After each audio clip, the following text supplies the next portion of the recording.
मावळत होता आणि आकाशात केशरी लाल रंगाची उधळण झाली होती.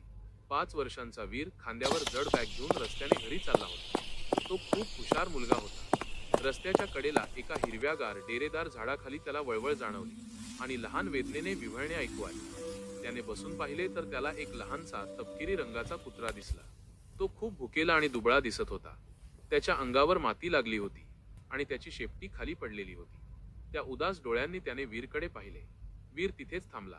त्याला त्या कुत्र्याची दया आली. त्याने आपली बॅग उघडली, आपला टिफिन बॉक्स बाहेर काढला आणि त्यातील पोळीचा तुकडा कुत्र्यासमोर ठेवला.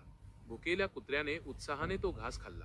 खाताना तो हळूच शेपटी हलवत होता आणि त्याचे प्रेमळ डोळे वीरला धन्यवाद म्हणत होते. दुसऱ्या दिवशी वीर शाळेतून परत येताच एक आश्चर्य घडले.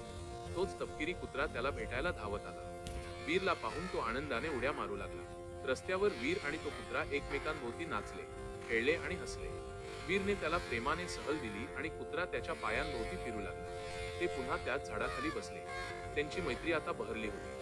एक दिवशी वीर शाळेतून एकटा घरी येत होता. अचानक जवळच्या झुडपातून 2 अनोळखी व्यक्ती बाहेर आले. त्यांनी वीरला पकडण्यासाठी धाव घेतली. त्यांच्या हातांची पकड वीरच्या जवळ पोहोचली आणि तो घाबरून ओरडला, "मला सोडा, मला सोडा." कुत्रा दुरून हे सगळे बघत होता. त्याने कोणताही विचार न करता जोराने भुंकण्यास सुरुवात केली आणि त्या अनोळखी लोकांवर धावून गेला. त्याने त्यांच्यावर उडी मारली आणि त्यांना दचकवून सोडले. कुत्र्याच्या या अचानक हल्ल्यामुळे ते दोघेही घाबरले. ते ओरडत पाय ओढत तिथून पळून गेले.